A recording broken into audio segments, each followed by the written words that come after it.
Jadi sebelum memulai pembelajaran, saya ingin bertanya nih, ya, dari pembelajaran minggu lalu ada yang masih ingat nggak kita minggu lalu itu pelajaran tentang apa? Oke, karena dulu. Ya,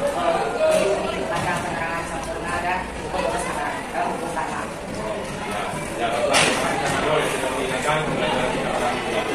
Ya, nah pada kesempatan kali ini kita sudah memasuki pembelajaran baru, ya, yaitu tentang hukum karma.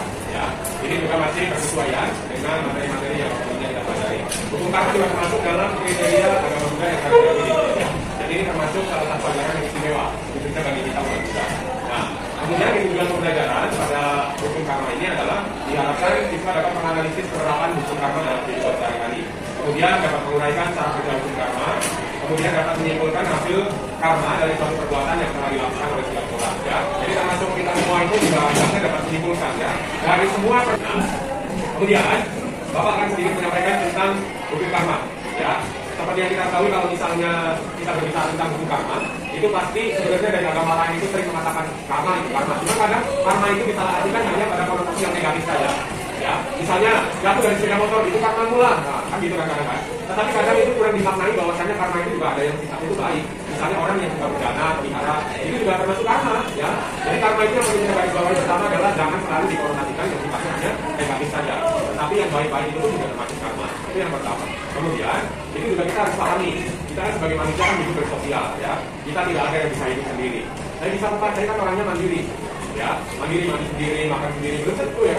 Dalam kehidupan sehari-hari saja misalnya dengan kalian di sekolah, kalian belajar, ya, kalian pasti membutuhkan yang namanya teman untuk berdiskusi, guru yang bisa menyampaikan pembelajaran untuk kalian. Artinya apa? Di situ ada yang namanya ketergantungan dengan orang lain. Makanya kita sebagai umat Buddha juga harus memahami, ya, harus memahami bahwasanya hukum karma itu selain kita juga memang diwarisi oleh karma kita di masa lampau itu adalah karma kita sendiri. Tetapi untuk mewujudkan apa namanya kita bisa berkarma itu selalu dengan orang lain. Kita berdana, ya, berdana juga ada objeknya, tahu pelihara, atau mungkin kalian memberikan makanan kepada orang yang membutuhkan. Itu kan ada objek lain di luar diri kita. Nah, itu termasuk yang saya katakan ini bahwasanya dalam mempelajari hukum karma kita juga perlu garis bawahi bahwasanya kita dalam kehidupan sehari-hari kita harus menyadari bahwasanya hukum karma itu bisa terjadi juga pada aktivitas dengan objek lainnya. Ya, entah itu manusia, entah itu binatang, atau bahkan mungkin para dewa kalau kalian itu sadari nggak sadari itu juga mengalami kehidupannya. Oke. Dari sini ada yang mau bertanya mungkin tentang hukum karma? Boleh? Berbohong?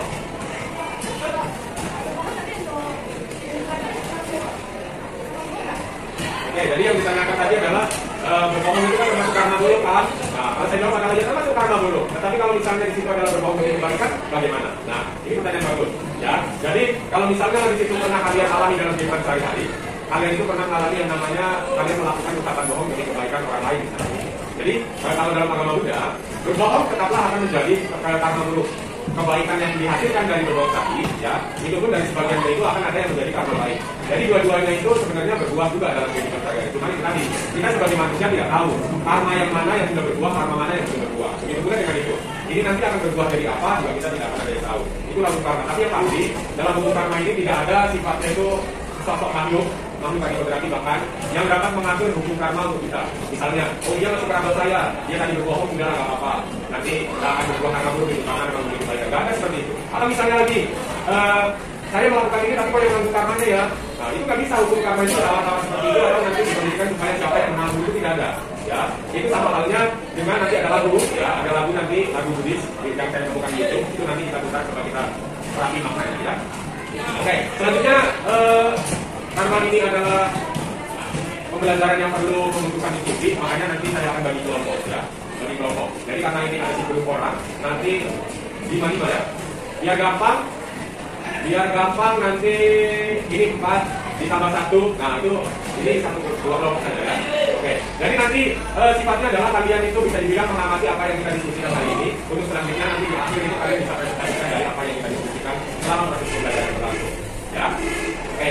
Jadi ini saya ambil ketua kelompoknya Jennifer ya. Nah, kemudian ini ketua kelompoknya Evelyn Sandra ya. Jadi nanti ini yang paling bisa mempunyai tanggung jawab dalam nanti harus menyampaikan apa yang perlu dipresentasikan ketika nanti di akhir. Oke. Oke, lanjut ya. Kemudian coba kalian cek HP-nya. Saya sudah kirimkan gambar ya. Karena ini kita kebetulan berada di fokus, jadi saya manfaatkan itu ya.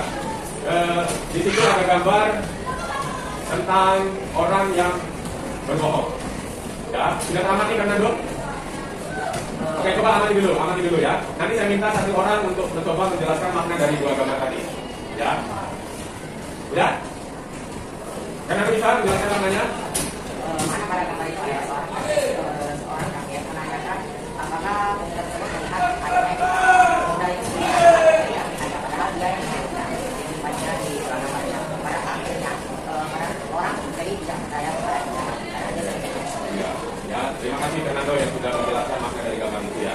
Jadi intinya adalah kalau kita sering berbohong itu juga akan ada karma buruknya. Dan kebetulan dari gambar itu, ya orang yang sudah terbiasa dengan kebiasaan berbohong, maka lama-lama juga ketika orang lain menyadari dengan bagaimana kepribadian setiap orang itu termasuk dia tadi di dalam gambar, itu lama-lama jadi tidak dipercaya oleh orang lain. Itu tidak berarti sampai di sini juga. Kalau misalnya hanya itu tadi tidak dipercaya itu termasuk yang lebih penting. Tetapi lebih buruknya lagi adalah ketika nanti kita hidup bersosial, jadinya kita selain tidak dipercaya, kita bisa juga dijauhi oleh orang lain. Ya, itu adalah karma buruknya dari berbohong. Makanya tadi menyambung dari pertanyaan Evelyn juga, ya. Meskipun itu adalah berbohong demi kebaikan, tetapi kalau lama-lama orang itu tahu bagaimana kamu bisa sering berbohong, ya lama-lama jadi orang lain pun tidak akan 100% bisa percaya dengan apa yang kamu ucapkan. Ya. Jadi itulah yang perlu dibawahi. Bahwasanya kalau boleh berbuat baik, kalau bisa itu jangan disertai dengan berbuat buruk yang lainnya. Ya, itulah pentingnya. Oke, selanjutnya Bapak akan tampilkan sebuah lagu Buddhis, ya, yang saya temukan di YouTube. Itu lagunya berjudul Untuk Direnungi. Ya. Coba kalian simak sama-sama. Di pertemuan kali ini memang tidak saya jelaskan bagaimana kalian itu nanti harus menyanyikan ini, tetapi paling tidak kamu harus memahami makna dari lirik lagunya. Ya. Coba sama-sama kita dengarkan lagunya.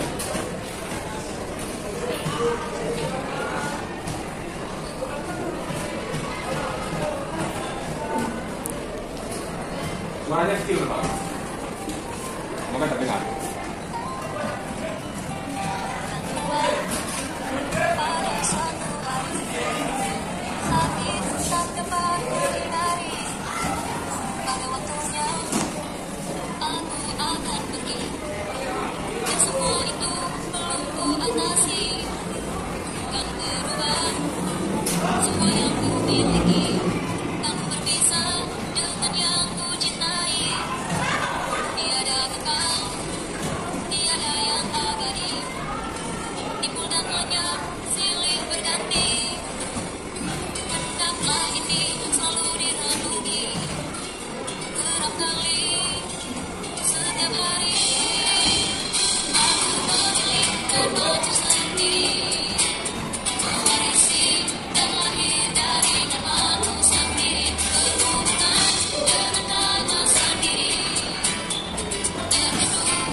Oke, ya.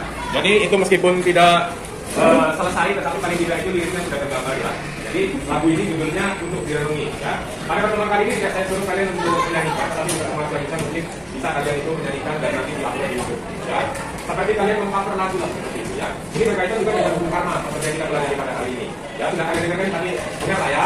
Ada yang bisa menjelaskan makna dari lagu ini? Oke, Deora.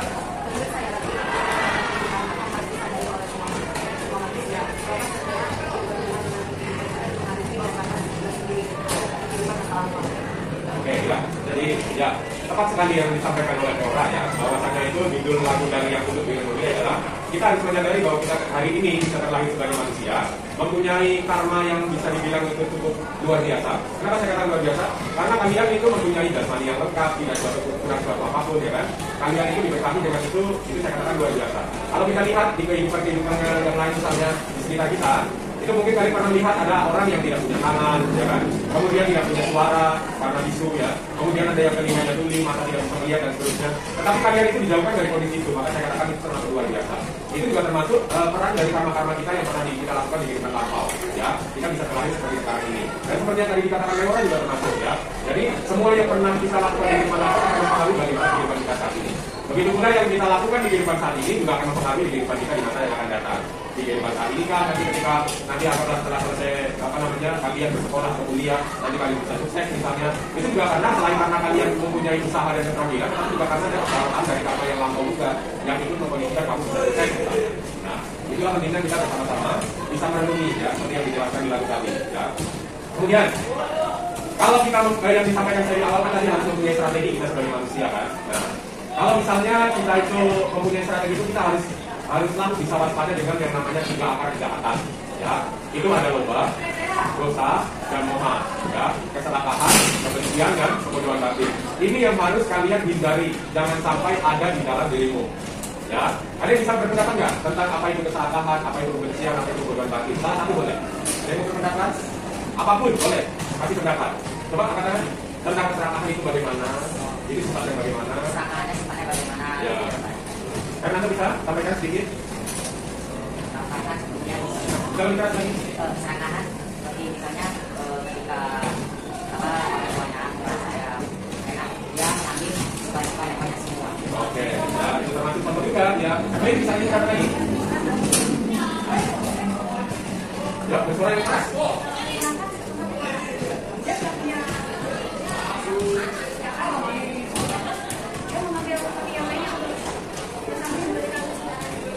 itu termasuk juga. Alin.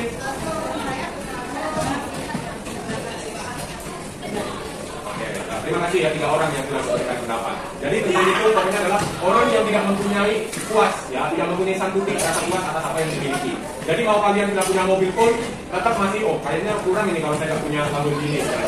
Sudah punya Lamborghini kok, ternyata saya masih kurang kalau belum punya Bugatti. Jadi pokoknya nggak ada puas-puasnya, ya, karena mempunyai nafsu keinginan yang begitu besar di dalam diri kita. Nah, kita sebagai manusia harusnya menyadari 3 akar tadi yang dapat menyebabkan seseorang itu dapat memperoleh karma buruk. Ya, karena tadi misalkan misalnya dari segi makanan dari Fernando itu dari segi makanan, tapi nanti kalau nanti semakin dewasa kita berhubungan misalnya dengan pekerjaan, dengan apa yang kita miliki dalam satu keluarga gitu kan, gak ada puasnya itu bisa kalian melakukan tindakan yang melanggar hukum, misalnya korupsi ya kan, untuk memenuhi apa yang ada di dalam keinginan kita tadi. Nah, kalau itu sampai terjadi di kehidupan saat ini itu bisa berbuah. Misalnya apa? Kalian bisa menggara, itu termasuk karma buruk juga. Ya, jadi kalau nggak boleh 3 sifat tadi jangan sampai ada di dalam diri kalian. Ya, itu.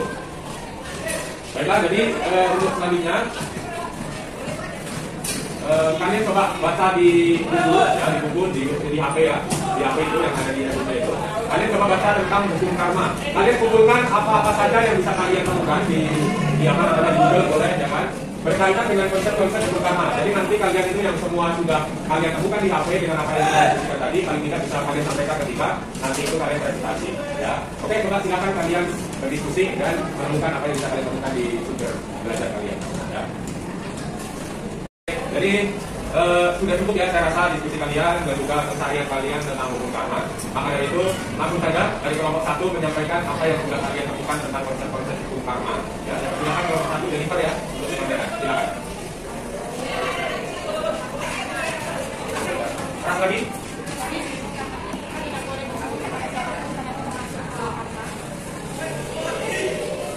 Ya. Oke, lanjut saya kelompok 2. Catherine. Karma adalah akibat dari semua perbuatan kita, tidak peduli niat baik atau buruk. Contohnya berbohong. Berbohong adalah karma buruk, walaupun demi kebaikan. Pembagian karmanya adalah berbohong tetap ada karma buruknya, sedangkan kebaikannya dibuat menjadi karma baik. Itu menurut saya.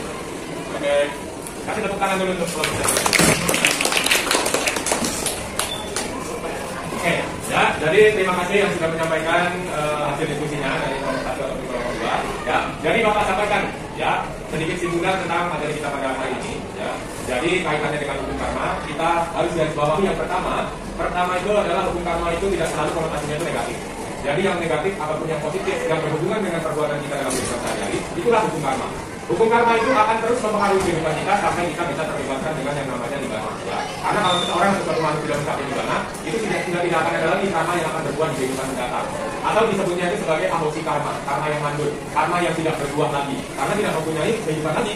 Karena setelah nibbana kan suatu makhluk pasti sudah tidak akan terlahir lagi, makanya sudah tidak akan ada lagi karma yang akan berbuah. Ya. Kemudian kita sebagai manusia juga harus menyadari bahwasanya masalah itu pasti akan terus datang pada kehidupan kita. Tidak peduli kaya atau miskin, semuanya itu akan mengalami yang namanya masalah. Nah, jebakannya adalah ketika kita mendapatkan masalah, ada kalanya setiap orang yang tidak mampu berpikir bijaksana dan dewasa, kadang-kala itu bisa melakukan kejahatan dari setiap masalah yang datang pada diri kita. Misalnya, kita itu kesusahan dalam hal ekonomi, itu bisa muncul kejahatan yang lain, bisa berupa dengan mencuri gitu kan. Artinya apa? Artinya kita berangkat dari kesusahan karena mungkin kita dipengaruhi kehidupan lampau dengan karma buruknya, kita malah menciptakan karma buruk lain. Artinya apa di situ? Artinya kita menciptakan masalah baru dari masalah yang terus bermuncul dari di dalam kehidupan kita. Makanya kalau bagaimana bijaksananya kita adalah jangan lakukan keburukan lagi ketika kita sedang mengalami keburukan. Ya, jadi itu saja yang dapat Bapak sampaikan untuk menyimpulkan pembelajaran kali ini. Terima kasih ya, kalian semua sudah mau berdiskusi dengan teman-teman, juga mau untuk aktif di dalam pembelajaran kali ini. Ya, mungkin ada yang bisa menyampaikan sedikit refleksi tentang pembelajaran kali ini yang sudah kalian pelajari ini, apa mungkin manfaatnya di dalam kehidupan sehari-hari, bisa ada? Kalian sudah mempelajari tentang Bung Karno. Apa yang bisa kalian dapatkan ini yang bisa diterapkan dalam kehidupan sehari-hari? Ada yang bisa menyampaikan?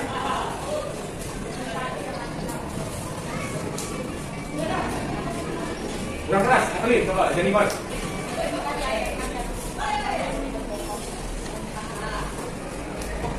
Oke, Evelyn.